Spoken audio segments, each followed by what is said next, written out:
Welcome back to another amazing episode of the FitBiz Journey podcast. Guys, today I have the guest for you. It's Alex Hormozi, the founder and CEO of Gym Lunch.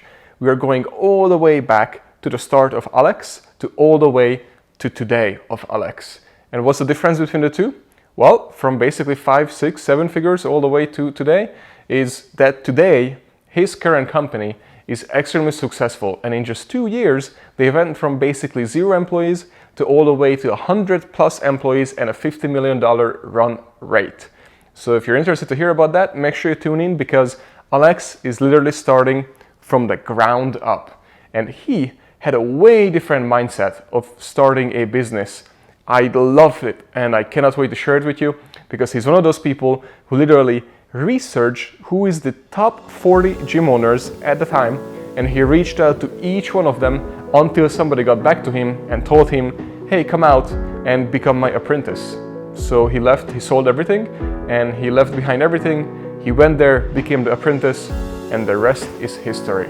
So I didn't have the typical entrepreneur journey, I don't think. I think a lot of times there's kind of like the Gary V, there's a lot of entrepreneurs who are like, I sucked at school, like school wasn't for me and all that kind of stuff. And like, that never really resonated with me, because I worked really hard at school. And so I did well in school, I did well in college, I did well on like standardized tests. I finished in 3 years, magna cum laude from Vanderbilt, which is like something that I was really proud of.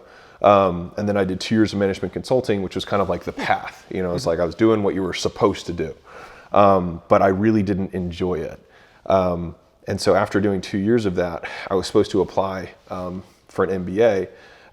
And as I was going through the application process, I think it was Booth or Harvard's MBA program, that one of the questions was, how will this MBA help your short and long-term goals? And I stood there for like 2 days and I just couldn't answer the question. And I was used to like banging out work. So I was like, I need to answer these things. And I just realized that it wasn't actually going to help me with my short and long-term goals, because $180,000 in 2 years of not making money.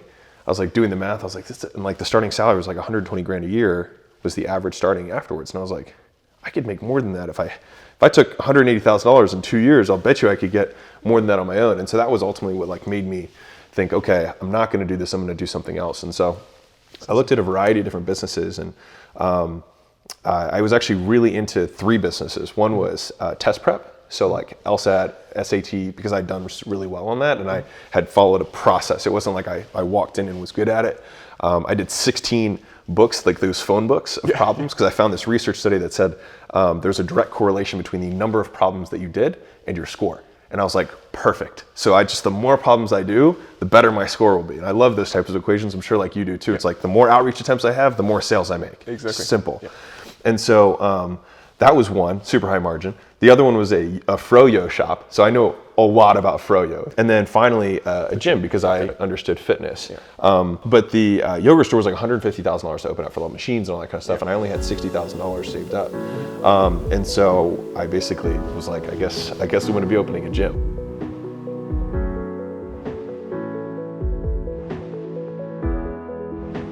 From the consulting world, I knew that the easiest and fastest way to learn a new skill was to talk to experts, because they have already assembled a lot of the information and they've gone through the filtering process, because there's so much information. And so I emailed 40 people who looked like they were doing okay online, and only one of them got back to me, which was Sam Bakhtiar from the camp, way back when. When it wasn't the camp at that point, like it was just Fitness Concepts, and they had one location. And so anyways, he responded back and was like, yeah, man, like, come on out. And so I actually sold my condo, packed my car, drove across the country. In 36 hours, I packed my food so I didn't have to stop. And I was there 36 hours later. So very much like burn the boats and like go all in. And so for 3 months, I worked at his facility, and he wanted to make me like his apprentice. So I was there at 4 a.m. with him. And that was actually when I started doing like super early mornings, because he would get to the gym at 4. And so that was new for me, because the consulting world, I get there at like 9. Yeah, exactly. So it was a big change for me, but I liked it. And I saw him work from 4 to like 5 or 6. And so he ended up getting 12 to 14 hours of work in a day, but like he would still go home and see his family. I was like, oh, this is actually kind of cool. I dig that. And so for 3 months, I learned basic ropes there. And then I I opened my first gym. And before we opened, I was supposed to, so Sam set me up with another guy who had a gym close by, and he was like, well, why don't you guys just partner up and do this together? The last minute, the night before the lease was supposed to get signed, that guy couldn't come up with the money for doing the thing, and so I actually took the whole burden on, which was like frightening, but also kind of like liberating, because it was just gonna be mine. That guy was really important because 2 weeks prior, he said, let's go to this Facebook marketing conference. And this was 2013. And so I was like, okay, sure. And it was $3,000 for a weekend. So it was like a lot of money for me. Yeah. But they said, you'll make $10,000 by the end of the weekend, guaranteed, or you can get your money back. And so I was like, cool, all right, here you go. And obviously I didn't make $10,000 by the end of the weekend. I don't think anyone did. Yeah. Maybe one person did, but whatever. Yeah. But I saw enough to be like, okay, this is gonna be something, like I can use this. And so luckily I was able to actually start Facebook marketing in the very beginning, and I got 29 signups in my first 2 weeks. Oh, awesome. Knowing nothing, this was like, I didn't know conversion pixels and landing pages. Like it was like boosted post text me. Like it was, there. Right. But it ended up working out. And so from there, I didn't have enough money to have, because I remember I was from Baltimore. So I'm from the East Coast, and I was all the way on the West Coast. I knew no one in Huntington Beach. And like Sam was in Inland Empire, which is like an hour and a half away. So it wasn't like there was any kind of carryover. So I knew truly no one. And so every single person that came into my facility was off of marketing, because I had no network to go off of. And so anyways, I slept on the floor at that facility for the first 9 months. Wow. But contrary to the story of sleeping on the floor, I also slept on the floor because I wanted to just like make as much money as possible. Yeah, of course. Yeah. Put it back into the business. Right, yeah. And so we were able to grow the recurring by $5,000 a month every month for the first 7 months. So went awesome. 5, 10, 15, 20, all the way up to 35,000 within the first 7 months. And actually at month 9, we were totally outsourced. So I had a manager, I had trainers. Perfect. Like it was working. And so that was kind of how the process started at month 15. I took all the profits from that location and opened up the second facility, which was La Habra. That one I made tons of mistakes on. I did this huge, beautiful, because like the first one I bootstrapped. Yeah. I think I spent maybe 50 grand on opening the whole, everything, end to end, like everything. Yeah. And this one, I spent $250,000 on opening. I did the same thing. Yeah, and then it made no more money than the first one did. Exactly. And then I was like, well, that was a gigantic. So like, if you're listening right now, yes, you don't need to spend more money. Yes. let me save you $200,000, right? Exactly. And so somebody told me that too back in the day. Yeah. Right. And so, anyways, I learned that lesson. The third gym I opened, actually the third and fourth were corporate locations. So those were actually basically micro outfitted facilities inside of Yamaha, like Yamaha Motorsport, Yamaha Music. Yeah, exactly. We got a contract with them, which is actually super profitable if you can get into those, because it was like we got paid $50,000 a year profit for doing one session a day for lunch. It was like, it was great. Wow, that's awesome. Yeah, it was a great setup. Yeah. And then the fifth location was, and this is what I would recommend you do if you are going to open a gym, is I bought a failing gym, because then I had. It was nothing, you know what I mean? And I was able to buy it for no money down, and then I paid over a year. So like and then I started marketing, and I made $50,000 in the first month and got it to full capacity. And it cost me, I think, I honestly can't remember. I think it was $50 for the whole gym, but I had to pay that over a year. And so like, it was basically like I got a gym for free with all the equipment, the conditional use permits, the park, like everything was already done. What was the total cost of the gym? 50. 50? Yeah. Yeah. But it was, I probably, like even the gym that I opened the first time, I spent 50, but then I probably spent another 50 on doodads and things that you need, like the front desk, like all these little extra things that you do realize you need as you're doing the gym. How big was it, by the way, the first one? Or that one? The fifth one? That one was, I think it was 1,900 square feet. Was it any bigger than the other ones? No, smaller. Okay, the only reason I'm asking because I made a mistake that I had a small one first, and I was like, I need a bigger one. Yeah. No, I went 5,000 for the first one. Second one was 7,200 square feet. Oh, so you did the same thing. Yeah. It was the anchor of a grocery center. It was an old grocery store. Wow. So it was like huge signage. I was like, this is gonna be my pride and joy. And we had a smoking deal. We had free rent for a year. Oh, that's good. Yeah. So that was cool. And then rent kicked in at $7,200 a month, and I was like, that's kind of heavy. Yeah. So, anyways, And but I mean, it was a challenge. You know what I mean? Like as much as that sounds great, like I also didn't have a life. I worked at all of the facilities. I worked every day of the week. You know what I mean? I still did the majority of the sales for most of the locations. Yeah. Like they would stack up appointments for me at different locations, and I would go and close. I've been there, so I understand exactly what you're talking about. Right. And so in retrospect, it was really useful because I was able to develop really good skills during that period of time. And that's usually the overnight success period where everyone doesn't realize it's like the Rocky cutscene that takes like 4 years of just like selling every single day and just getting better incrementally, which I never have seen. I've never seen someone who's like ultra successful who didn't go through that.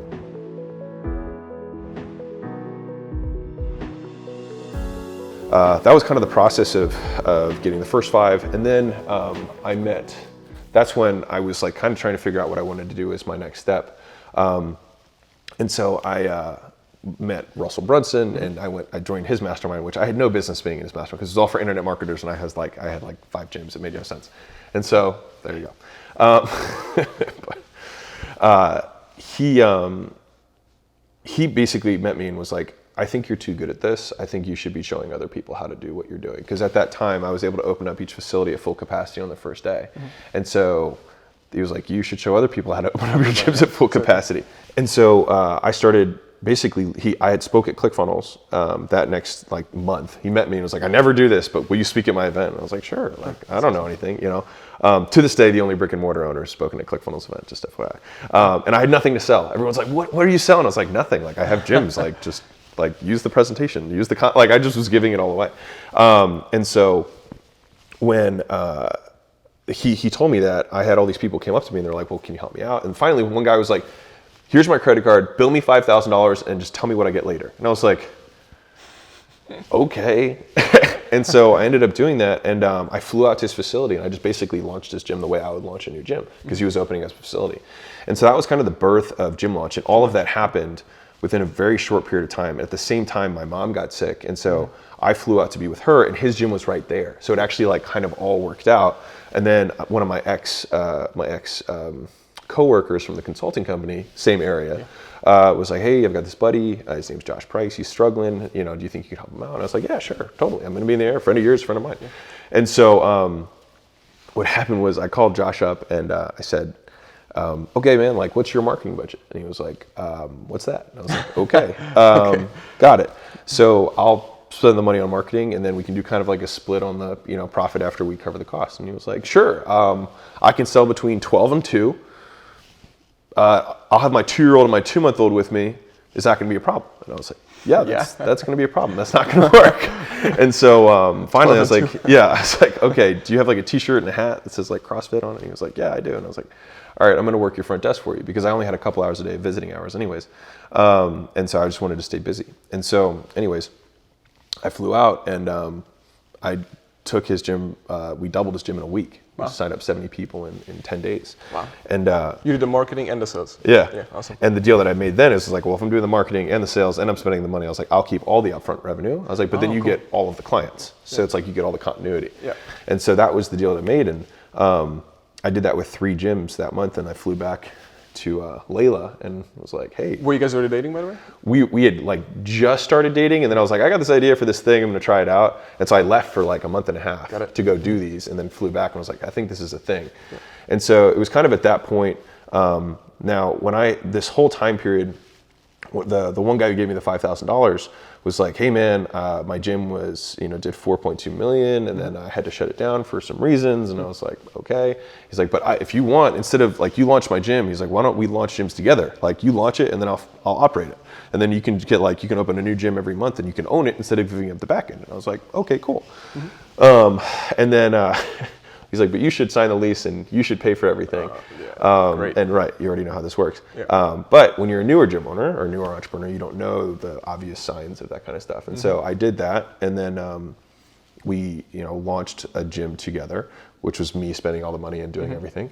And then I think I signed up 370 people in, I think it was like 2 months. It was huge, huge launch. And then I noticed, he was like, yeah, I'm really busy with the first one. You just got that one. And I was like, I I have other gyms. Like, I'm not running this. Like, I'm out of this. You know what I mean? And so, you still had your gyms at that time? Yeah. Oh, okay. And so I actually, at that point, hadn't been back to my gyms in 6 months. Like, I hadn't been on a meeting. I hadn't taken a call, like nothing. Yeah. And so that was kind of the moment where I was like, okay, I'm going to sell my gyms. So I sold all my gyms in 90 days. It was kind of a fire sale. I was kind of like, I'm ready kind of for the next thing. I think in total, I think I sold all 5 for like $250,000. Like, I really combined? just like, yeah. So like, I was really just like, well, that's because you wanted to be out. Yeah, I was just done. I think that, I mean, obviously I think I could have gotten a lot more for that. Yeah. It was basically, I sold them as assets, not as businesses. So it's like, here's all of the equipment and the space and like, I basically sold it for that. Yeah. But I was able to close everything in 90 days. Yeah, so like, I just got payments, and then I took all that money and I put it into the new venture that I was doing with this guy. And then that money got siphoned out and then disappeared. Wow. And so after everything, I was actually at zero. So like, wow. The entrepreneurial journey is one of many peaks and valleys, right? It literally sounds like that you went through hell. Literally, the real entrepreneurial journey.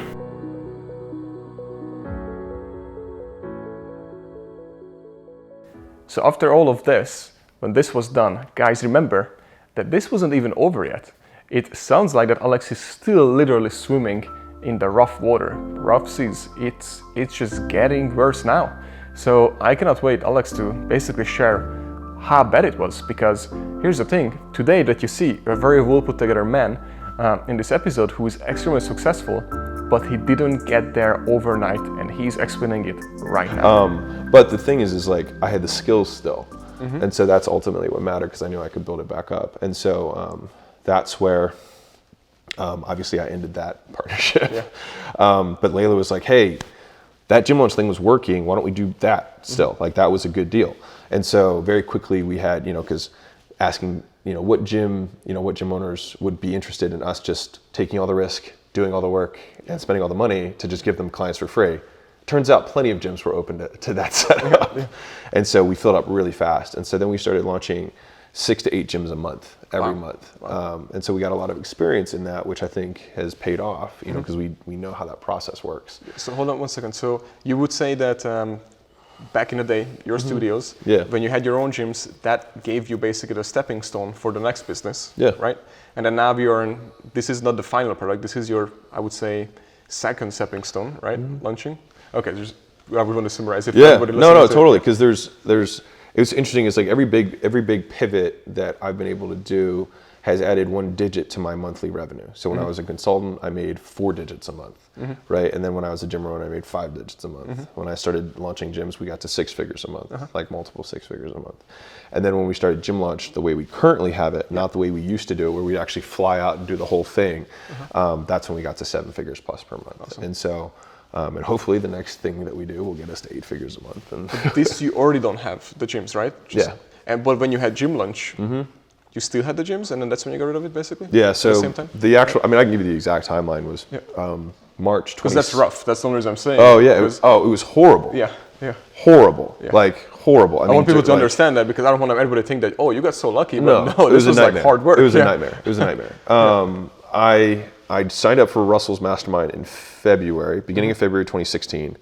I spoke at Funnel Hacker in March. I also incorporated the LLC for Gym Launch in April, the next month. I met Layla in April. So we met, and I was doing, I'm going to do this thing. Yeah. And then I launched the first gym. Now I still had my gyms at this point. I have 5 at this point. I launched my first gym in May and June. That whole time. I flew back to show her what we did, and then I took her with me. And then in August, we launched that gym with that guy together that we were going to co-own. So that was number 6, right, for me. Got it. And so from August until November, I filled a gym, and then I closed it, which was horrible. Yeah, like if you can imagine signing up 300 and something people, and then I manually refunded every single person. That's how I picture it, which was horrible. It was horrible. Just horrible in so many ways. I got a DUI during that period of time, a head-on collision, like 60 miles an hour, and I walked away from it. And that was when a coach of mine was like, your stress will kill you. Yeah.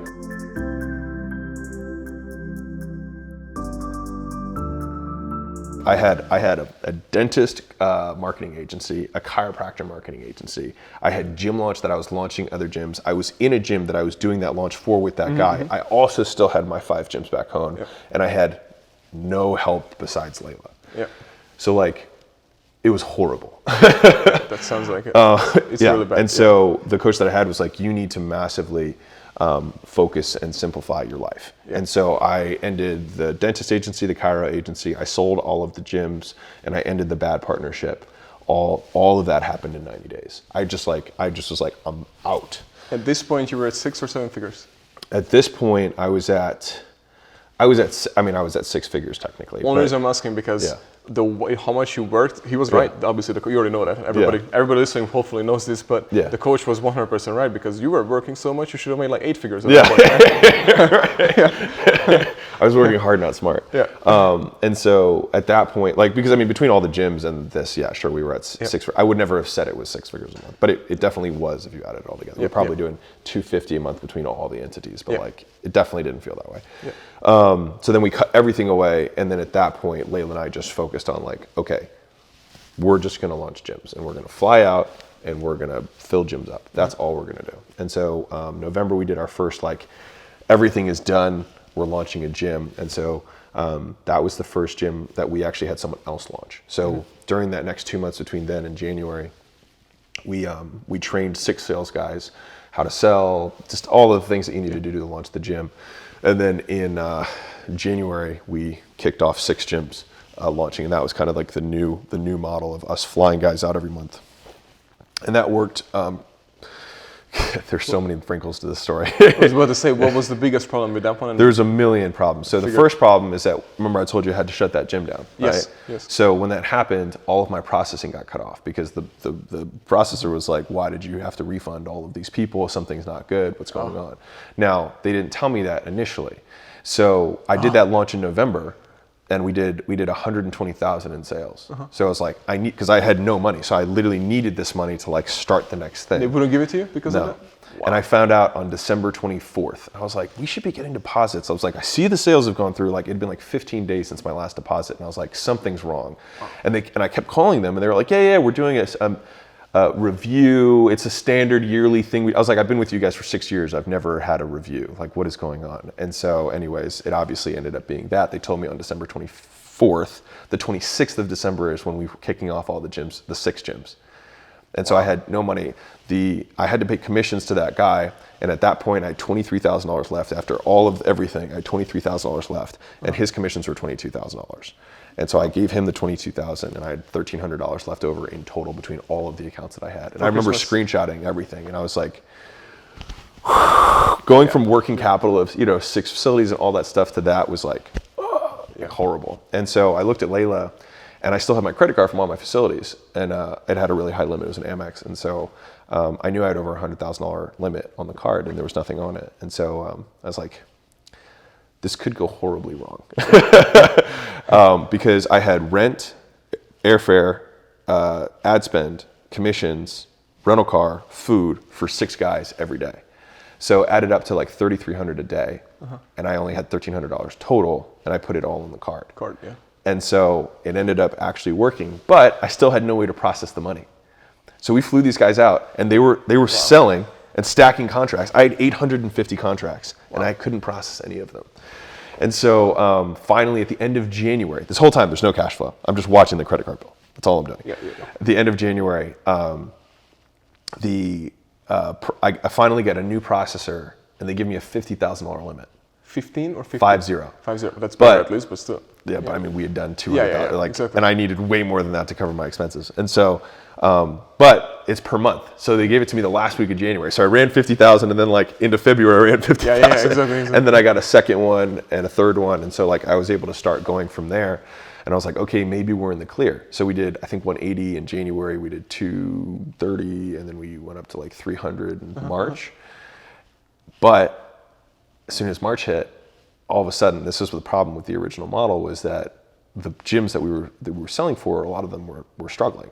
And so they didn't have good fulfillment. That's why they were struggling. They didn't have good services. So they start falling off the clients that you signed up? Yes. And so then I started getting all these people requesting refunds. Jeez. And so typically, you might get I mean, a very small percentage of clients refund. We were at 30% refund rates. And is this with like, you tell them upfront that you can get a refund, or they just wanted refunds? So the way that, so this is way back when we were doing a challenge, which we don't do anymore, but it was basically like if you hit a goal, you have the option to get your money back. And the thing is that people weren't hitting their goal, and the gym owners were saying, just ask for your money back, because it wasn't their money. Exactly. They were like, just sign up for a membership. Don't worry about it. Just ask for your money back. Wow. And so we're like, you know what? If you sign up for membership, I'll get you your money back. So it turned into that because they had no skin in the game. It wasn't their money, but it was mine. Right. And so that was horrible. And so what ended up happening is that as these refunds started coming in, I realized that I needed to sell more to pay for the refunds. And then it felt like this cycle of like every month I had to sell more, but then the month after that I'd have to make even more money. And I was like, how do I get out of this? And so that was when Layla actually started doing, we're like, you know what, let's get out of the gym game. We know how to market and sell weight loss. Why don't we just go direct? And so she made a 16-week course. We sold it for $1,000 over the phone, and we started doing $1,000 a day just from her. Awesome. And I was like, perfect. We'll take the 8 sales guys. We'll bring them in. We'll do 8,000 a day. Like, this can work. And so I had 8 gyms that were supposed to launch the next month. And so I called them up and I was like, hey, we're not doing this anymore. You know, wish you the best. And like the guys were like, dude, we need this. Like, my doors are going to close. Russell Brunson said that you are the guy. Like, help me. And I was like, fine, I will help you. I was like, but I'm not flying out to save your ass if you can't sell. Like, and they were like, no, that's fine. And I was like, all right, I'll show you how to do it, but I'm not doing it for you. And that's when we transitioned to the new model where we actually like showed them what to do. And then each of those 8 gyms made like $40,000 in their first month because they were using the same system that I was using. And as soon as that happened, that's when everything took off. Cause like that day, those 8 guys, they were like, well, how much? And I was like, X. And they were like, okay. And I was like, huh. And by the end of the day, I think I made like $60,000 in sales from that. And I was like, holy cow. You went through a lot of this. Right. And so I looked at Layla and I was like, I think we're still in the gym business. I was like, I think we're just doing it wrong. Like, and that's why like sometimes like your monetization strategy for a skill set, like it takes iterations to get to like where you need to go. You know what I mean?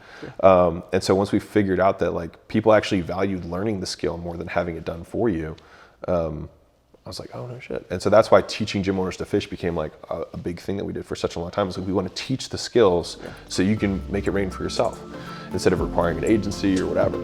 And so, anywho, that's kind of, and that was end of March, beginning of April, that we made that transition of 2017. And since then, we've served 2,300 facilities since then. That's amazing. Yeah, so it's been a cool ride.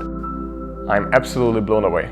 This episode is the episode that every single gym owner and entrepreneur needs to hear.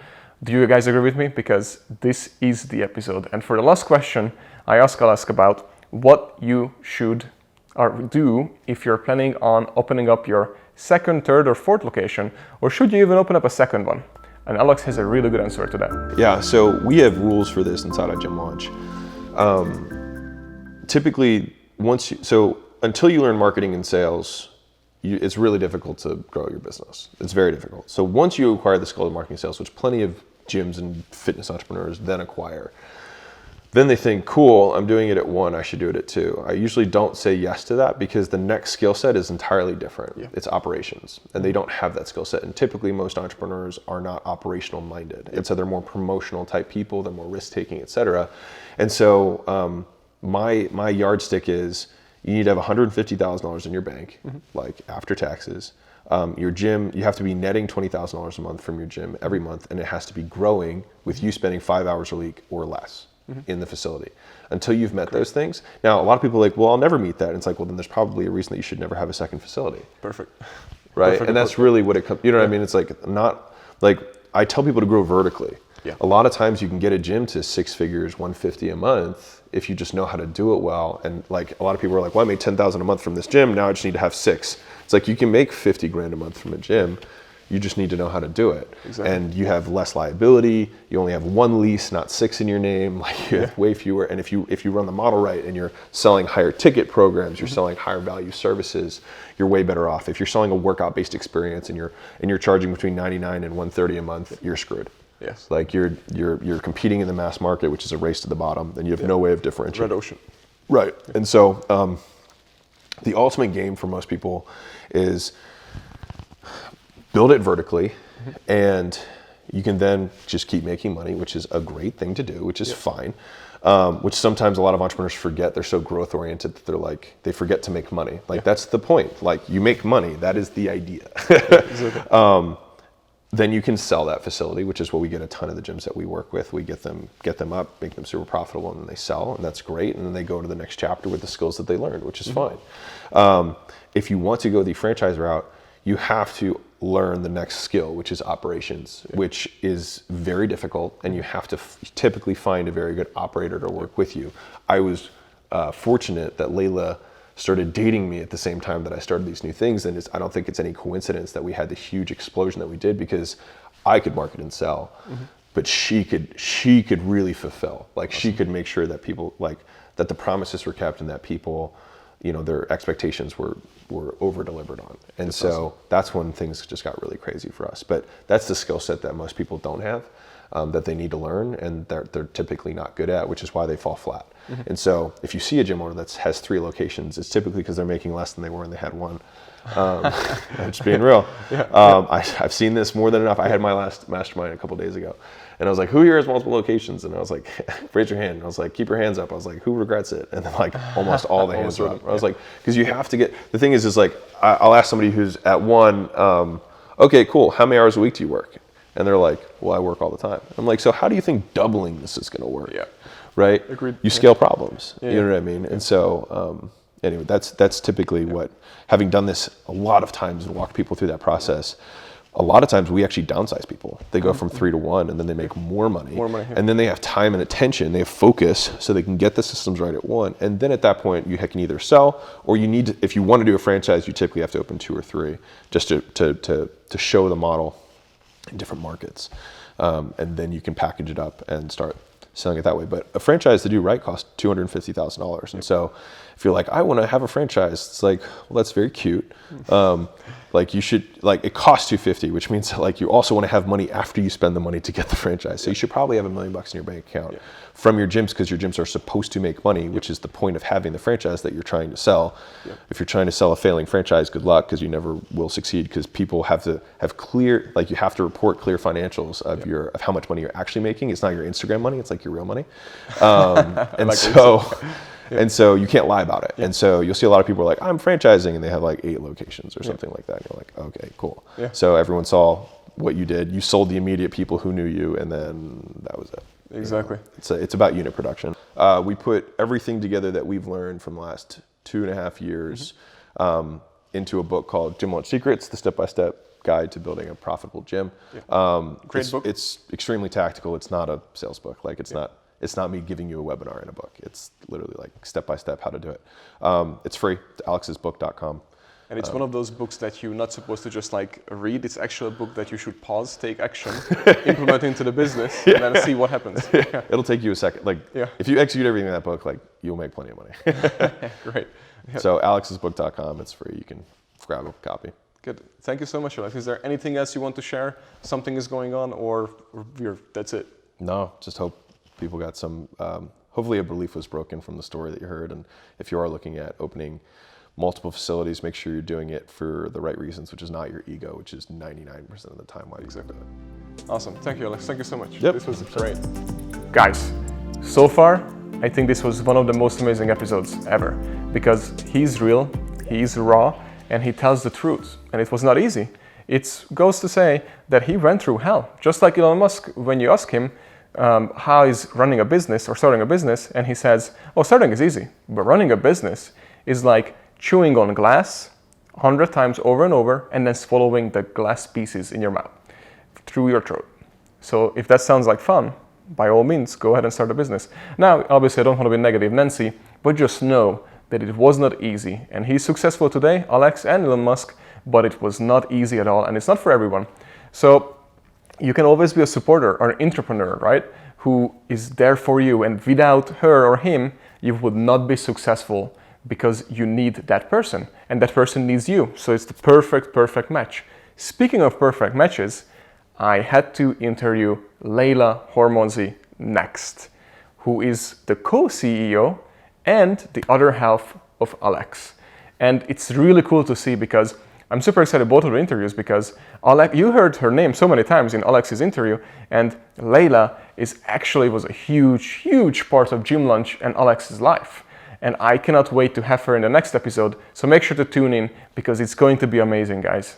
Thank you for watching, thank you for sharing, and thank you for the first 100 episodes. Love you all.